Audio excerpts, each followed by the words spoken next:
Chhattisgarhi cinema के लोकप्रिय अभिनेता सलीम अंसारी का 68 साल की उम्र में निधन हो गया। दर्शक उन्हें प्यार से सलीम चाचा कहकर पुकारते थे। अब वे हमारे बीच नहीं रहे। उनके जाने से बॉलीवुड और कला जगत में शोक की लहर दौड़ गई है।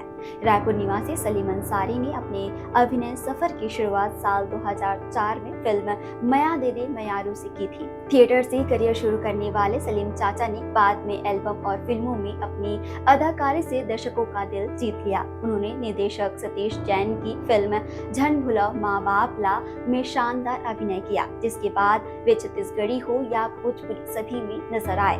करीब 150 फिल्मों में काम कर चुके सलीम चाचा अपनी सहज अदाकारी, हास्य से भरे संवाद और विनम्र स्वभाव के लिए जाने जाते थे।